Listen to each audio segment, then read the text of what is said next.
Hello, everyone. Welcome back to our podcast. And this series, it's her journey. And today I have a beautiful guest, Alua. Alua, she is going to share her story. We will talk about her past, her present, and her future. And thank you so much, everyone who is listening this podcast. And Alua, welcome to our session. How are you? Thank you. I'm glad to be here. This is going to be my first podcast. I don't think I've ever done one before. So Great. thanks for inviting. You're already doing great. Thank you so much for joining us and for your time. Please tell us about yourself and how you came to the US, where you were before the US. So I came to US back in 2006, I want to say. I think I was 18 at the time. I'm originally from Kazakhstan. That year they announced the presidential scholarship Bolshak, and they increased the number of the number of stipends, I would say. And it was like a big news all over the media in Kazakhstan that year. And then, of course, I once I graduated from my high school, I was like, I found out about this program. I was like, okay, I got to apply for this, because one of my dreams was actually studying somewhere in a foreign country. And America was a big dream. So I won the scholarship. And I came here I came here to Chicago to get my English courses, to get into the English language program as a second language. And then after that, I had to pass the tests and all the exams to get into the university. And I ended up actually going to Kansas State University. Got my bachelor's there. So that's how I ended up in the United States. You came at such a young age. You were a fresh high school grad, and you got a scholarship and a bachelor's degree in the US. Yes. Very impressive. Yeah, congratulations. It's a big step, I think, for high schoolers. And I know a lot of parents, they dream about about the future of their kids, and they want them to see in the US. Tell me a little bit more about your parents. How do they accept, or how do they learn about your dream that you're going to move to the States? And just about their emotions. They were supportive, or they were hesitant? Yeah, well, my parents knew. I think I started dreaming about America since 7th grade. I started participating in different programs and different scholarships. I was lucky enough to win one of the programs. It's basically going to a summer camp with American expats for a week. That was when I was in 10th grade. And after that, it's just like it motivated me to apply even more and go and try different programs and stuff. So my parents knew that I'm really, really trying to, get some kind of international degree. My mom, when she found out, she cried on the phone on that big day when they actually called me and said that, oh, congratulations, you won the program and you're going to study in America. And the first thing I did, of course, called my mom, and she already knew, she was already crying, and it was pretty emotional day for me. I was in Astana at the time because I was doing my bachelor's degree while waiting on the results. I was studying at the Eurasian National University in Astana. So, and my parents, they live in Kokshetau. So I'm from Kokshetau, which is the north city in Kazakhstan. So they were there. And so when I called them, obviously we could only talk on the phone. And my mom she was pretty emotional.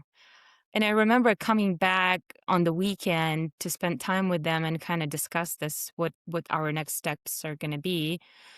And I remember coming back home, and my mom was like, she was still crying. She was still emotional. I can And she imagine. was like, you know, I was thinking, she's like, do you think you could maybe change the country and get, go somewhere in Europe? And Mhm. I was like, why? I was like, what's the difference? What's the difference? Yeah. I'm still going to be away. And my mom was like, well, I was thinking it's a little closer. It's not as far as America. And then I was like, well, if it doesn't make any difference, and then there's no like, I'm from a regular family. Both my parents are, university professors in Kokshetau, and I knew that I won't be able to afford to to fly over. Even if I was studying somewhere in Europe, there's no way that I Right. could, visit them. Yeah. Other than if Bolashak covers it, which Mhm. they did. They covered only one time a year during summer break. You can come back. Mhm. Okay, so you could visit your family. Mhm. Yeah, but if you want to visit more than that, You more have than to just do. one time a year, then you had to do it, yeah, on your own finances. Mhm. Anyways, I was really considering that. I was like, I wasn't really sure.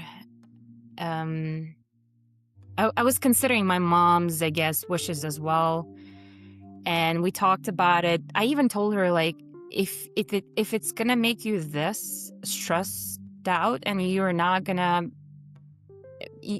feel happy about it. She's like, I was like, I think I might consider staying. If you really want me to stay, I could probably Mm. try for master's degree. Mhm. Um, so my mom, of course, she was, I mean, I think after that conversation, she kind of stopped telling me what to do and uh, about her true wishes, because she realized that she probably made a mistake saying that or suggesting Mhm. that, because she was like, no, I don't want to be a cause for you, a blocker for you to achieve the goals. Like, I know that America was your big dream. And she's like, I don't want you to stay here and then regret that decision. Right. So she kind of stepped back and she's like, nope. She's like, I'm done. I'm not going to say anything anymore. If you feel like you want to go to America, she's like, it's okay. Go You for can it. go. I Wow. was like, okay. So, Oh, that's well, that's really strong support from parents and being again young and ambitious and coming to the States. So so you came to the US and what did you do? So you studied hard. Did you have any relatives, any friends that they were here for you, like, or you were just completely yeah, alone? completely alone. Yeah, and back then, you didn't have WhatsApp or the communication means were basically talking to your parents through those pay cards where you buy a card and then you have only 10 Mhm. minutes or 15 minutes, and then Skype. Later on, we start Mhm. using Skype, but the connection was really bad. So, but yeah, when it comes to relatives or friends, I didn't really have anybody.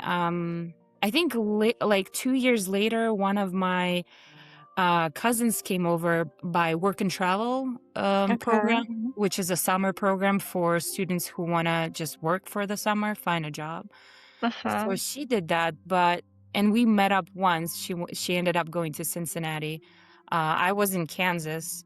Um, but other than that, no, I didn't have anybody. So uh, I had other Bolshak students that went with me, and Mm. we were we were supporting each other, obviously, because Mhm. they didn't have anybody.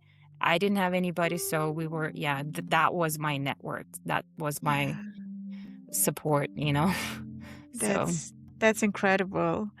Wonderful. Yeah, thank you so much for sharing your past. And now, speaking of like 20 years later, where you are, what are you doing? Like, what's the day to day? Like, what's the reality right now? oh, today I live in Washington D.C. area. We moved a lot. I'm married. My husband is military, so I'm a military wife. Mhm. We have two kids. My daughter is 13 and my son just turned 11. Uh, they both were born in South Korea. We actually ended up living in South Korea for 4 years. We came back from South Korea in 2016. And after that, we just kept moving because, like, I don't think there was a place in America that we stayed for more than 2 years. Like every year and a half or 2 years, we would move. So we lived Mm. in Michigan, Kentucky, Arizona, and now we live in Virginia. Uh-huh. Um, so now my husband actually retired this year, Oh, that's cool. finally. So so yeah, he's now retired military, and we don't have to move anymore. Uh-huh. So we're basically trying to Settling settle. down. Yeah. Mm-hmm. So you decided to stay in Virginia. Yes. My husband is actually from Michigan. We Okay. were considering going back to Michigan and maybe staying over there closer to his family, but I think we fell in love with Virginia a lot more. So we decided to stay here. That's wonderful. Yeah. Yeah. So, in this 20 years that you've been in the States, what's the three lessons that you learned and you would continue like, okay, this is three lessons that help me day to day, and I learned them in a hard way, and I will just share with anyone can help you with the adaptation, I would say. 3 lessons in Hmm. US? Oh, um, the I guess number 1 is, depending on your career field, I think you should just, uh, do a research basically before you settle down anywhere and try to Mm. live, in different states or cities at first. Like, I know that a lot of immigrants try to go, like, to New York or Uh-huh. Chicago. And it's understandable because you have a lot bigger community. Like if you're from Kazakhstan, you have a bigger Kazakh community there and bigger cities. And if you're struggling with your English, obviously you probably look for more like Russian speaking Right. jobs and things like that. But if you're trying to really grow in your career, like for instance, you used to work for a steel manufacturing company, right? And you want to advance in that field, then you Uh-huh. might probably should consider Pittsburgh for that because it's Mm. a steel town, right? Or Uh-huh. if you work for in automotive industry, then you should probably consider Michigan because Michigan, Detroit is the capital of auto industry, right? And a lot of people, I think, especially immigrants, they don't know how big America is, and they don't know like that different cities have different industries that they more developed in, or Mhm. their whole focus is in that, and their economy and infrastructure is all built around that. So Uh-huh. I think it comes to all that research, and I didn't know that either. Like, I had to learn it because we had to move every time, and there's like, "Okay, what is so special about Arizona? Like, what kinda industries are here? What type of jobs people usually get?" Things like that. So Uh-huh. that was definitely number 1 lesson that came on later on in life when I start working for different companies. Okay. Um, Number 2, I don't know, probably, um, I think, the community you live in matters a lot because, Mm. um, depending on if you're like, when I lived in Arizona, for instance, I didn't really have a big Kazakh community there, and I guess I didn't realize how much I missed that. And now being here in DMV area, we have a lot bigger Kazakh community here, and I found Kazakh, Russian-speaking friends here, and it's, Mhm. and now it's a lot easier for me to involve my kids into Kazakh traditions and attend Nowruz events or, Mhm. Kazakh community picnics and things like that, and explain them about my culture, more. So Mhm. I think that also matters for me, and I didn't realize it wasn't probably a lesson per se, but I didn't realize that it helps you a lot to maintain that, to introduce, especially if the kids don't speak Russian or Kazakh. In my case, unfortunately, they don't. They only speak English. Okay. But I do try to tell them, "Hey, your mom is from Kazakhstan. This is what Kazakhstan is about. This is my culture. This is my language. This is what we do. This is what we celebrate." So Uh-huh. now that's the number 2 lesson, I guess. Um, Being closer to your roots, to your Mm. s um, and I know some cities, they might have those communities, but they're not as friendly or not as, how do you call it? Welcoming, Yeah, warm. like, I Mhm. think about New York, like, because there's a really, um, big, there are too many different people from Kazakhstan and Uzbekistan and Kyrgyzstan, and I heard that they actually divide and there's, like, subdivisions and different groups, and it depends on who you talk to. Uh-huh. Um, I guess they have different events at different times with different groups, I guess, and Right. it's not like a one big event. Whereas here in DMV, because it's not as big a community as in New York, for instance, or Chicago, we just have one big event, or Mhm. and everybody knows about it, and everybody's part of that chat or of that community. So, That's amazing. Awesome. And, how about a third one? Third lesson. So the first oh, research oh community? yeah. Uh-huh. Third lesson. Um, uh, I guess. I know a lot of people think that you don't have to know the language when you're here. Mhm. I guess that's a mistake, I would say. Uh-huh. I know a lot of people come here without the number one question that's a lot of people ask me from Kazakhstan is like, "Oh, I want to get a job there. Do you think I could get a job without knowing English?" And I was like, Mhm. "Yeah, you can get a job without knowing English, but what kind of job it's gonna be?" Yeah. So, I mean, y- you have to know if you're going to a country, to an English speaking country, you better learn English then. If Right. it was Japan, obviously you need to know Japanese, right? Or if it's Korea, you Uh-huh. need to know a little bit, at least basic Korean.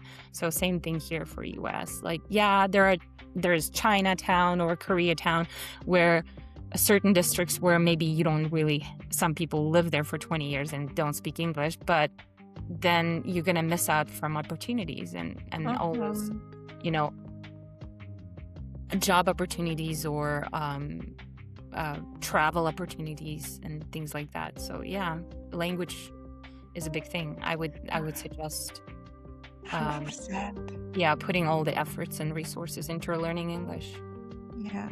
So speaking of English, your English is very perfect. I mean, it's such a clear, and I would think that you came here as a kid, but Oh, you were really like grown when you came to the States. Like, what helped you to learn English and improve the pronunciation, as you sound so natural and smooth? oh, thank you. Hmm. Um, there was actually a couple times my coworker asked me the same question. He was like, "What state are you from? Where were you born?" And I was Hmm. like, "I'm not from United States." And he Yeah. was like, "Really? I thought you were from here." So he's like, "I couldn't tell." Yeah. Um, but yeah, sometimes people, even Americans, don't. They think that they don't notice the accent, or they think that Uh-huh. I was actually born here, or maybe adopted, or so. But if you talk to me for a longer period of time, then you're gonna notice that because eventually I'm gonna start making mistakes, or or if I just came back from Kazakhstan vacation, then switching between the languages kind of gets harder, and then all of a Yeah. sudden, my husband even notices. He's like, "You started forgetting some English words. What happened to you in Kazakhstan?" I was like, "Well, that's what happens if you go there for more than 2 weeks."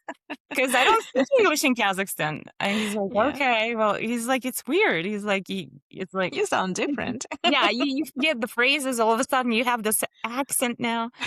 And yeah, it's interesting what Yeah. So how happens did with you it. learn? Like, what's the secret? Oh, I practiced a lot. I watched a lot of movies at the beginning, with Uh-huh. subtitles, obviously, and I also would pause a movie and I would be like, "Oh, he pronounced it differently. I want to pronounce it like he does, or like she did Wow. it." And Uh-huh. so I would. It's a lot of movies. I know right Um, now there are tons of apps, Duolingo. whatever you name it, even use the AI tool, right? ChatGPT. But back then, we didn't really have a lot of resources. I would just use the movies most of the time, and Mhm. these Disney cartoons, same thing. I would Mhm. watch any cartoons or Disney animated movies, and I would be like, "Okay, I wanna pronounce words just like Americans do." And Mhm. it's funny because I never like, we learned British English in Kazakhstan. So when Yeah. I came here, a lot of Americans thought that, it's like, "Oh, you learned British English." I could tell because they would notice that. And I was like, "Okay, I gotta make some changes here, because like, how can Yeah. I sound more American?" And Mhm. I don't know why I decided. For some reason, I just wanted, mm I guess I wanted more because it was already a struggle for me to communicate with Americans, and when you have an accent, they kinda, like, talk to you, Mhm. suspiciously. They're like, "Ah, where are you from? Like, where is this accent from?" You know, and then I was like, I didn't want the whole conversation revolve around my accent. I Mhm. actually wanted to have meaningful conversations with Americans. So I was like, "Okay, how do Right. I get rid of this accent?" I'm tired of, like, small talks and just revolve around my ethnicity and my accent, and so I was like, "Okay, I gotta get rid of it. I gotta sound more like American." Yeah, And, you did a great somehow job. that kinda, yeah, motivated me to, like, "Okay, I gotta pause," and, it's a lot of watching movies, basically, so You did great. I mean, I watched a lot of movies, and I don't know if it helped. Because, I think it's the ability to not just listen, but, repeat what they're like, what they're actually Mhm. telling you, like, what they're talking about. Is to repeat exactly the same. So my Yeah. husband, he's, American as well, and but he's when he, listens, I'm like, "Do you see the difference?" I was like, "I don't hear this one. It sounds the same." Oh, really? Yeah, sometimes. And he's Interesting. like, "No, there is a difference." So it's a flap too. So he tries to help me as well. And yeah, that's you did a great job. I mean, I think if we will do put the same effort, like listen and then pay attention to the word that it pronounces different, it's Mhm. definitely gonna improve the way how we speak. Mhm. Yeah, wonderful. We have a few minutes left, and I would love to learn about your future. Since we're talking about the future, what are you wh- what are you dreaming about right now? What do you see your next chapter? Oh gosh. Um, I, basically, because I was, a straight student and I always had, a record of like, okay, I have a plan for the next 5 years or for the next 10 years. I have a very mathematical and analytical mindset, so I like to plan everything. I like to achieve my goals, my small goals, my long-term goals. And I thought that I knew what I wanted. I Uh-huh. thought I exactly knew where I'm gonna end up in 5 years, but now everything is changing, like, for the last 2, 3 years, I would say, a lot has changed, my perspective, my lifestyle, and now if you ask me really, where do I see myself in 5 years? I don't think I can tell you that. I don't wanna be in IT anymore, even though I basically all my life I got my bachelor's degree in computer science. My work, Mm. my career is all in IT. I've achieved pretty good positions. I'm a senior SAP consultant. I could go and, become probably strive for to become a SAP architect or, um some sort of maybe managerial position, but now I'm realizing I don't think I want that anymore. I actually want something of my own. I'm really Mhm. considering business, maybe opening a business. Right now, all our savings and resources are going towards my husband's business. He Uh-huh. actually came to that realization too, because he retired military, and a lot of military people stay within the government. They either go become a federal employee, or they become contractors. Uh-huh. My husband took a completely different route. He's like, "Nope, I don't wanna work as a contractor or a government employee anymore. I wanna do something of my own." So, we decided to buy a franchise business, that makes, engineered stones, basically Wow. any product from the stone, and he's trying to set it up. Um, we uh, we found a place. We're renting it. He got all the equipment that he needs, all the training that he needs.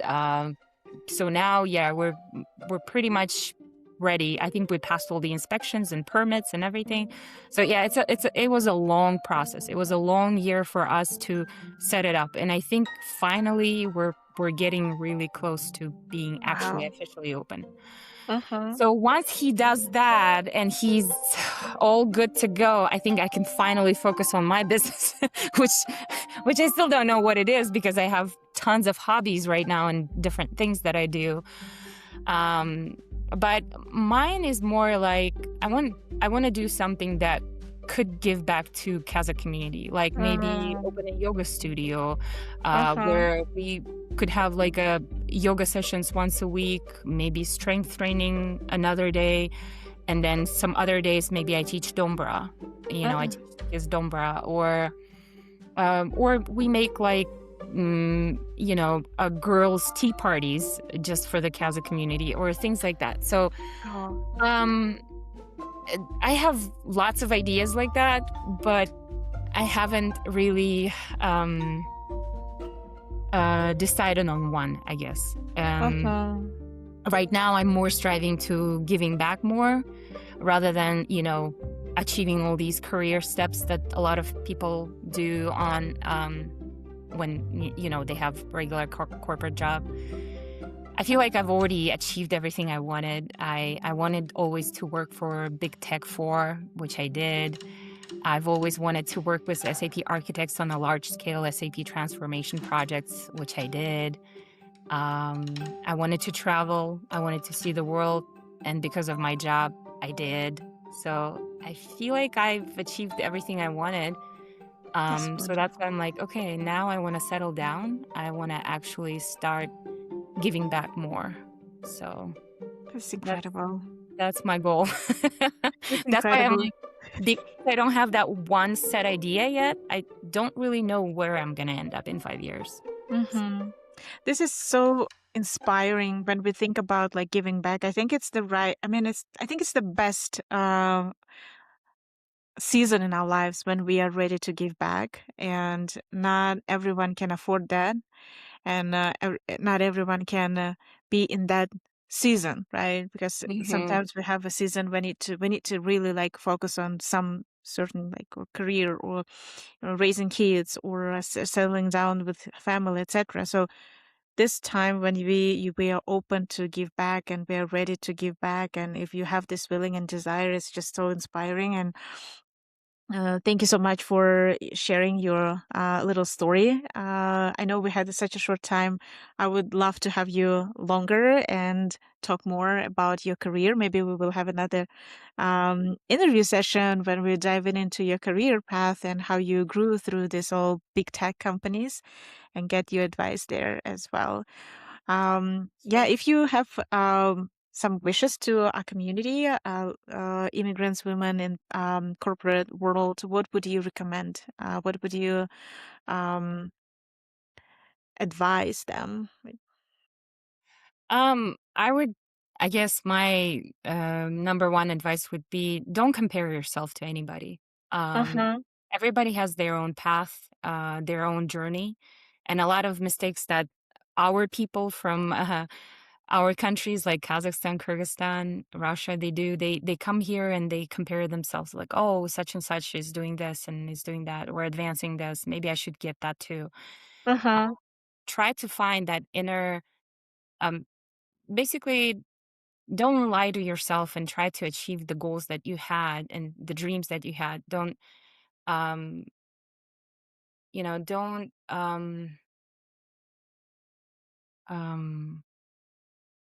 don't change the course, I guess. It just Mm, somebody said so or somebody is doing it and somehow successful in that because it's that person's journey, not yours. So just yeah, I be love true that. to yourself and to your dreams. That would be Mm-hmm. my suggestion. Yeah. Love that. Love that. Sometimes for women, it's so important to stop comparing and be yourself. Like it's being true and being honest with yourself. It's very, very encouraging. Yeah. So yeah, I think this was a really great session. Alua, thank you so much Yeah. for coming. Thanks so much for joining us. And we'd love to continue having you in our podcast and having you in our community. Thank you so much for your openness to share your story. And for the No listeners, problem. thank you so much for listening us. Thank you, Azhar, for having Thank me. you.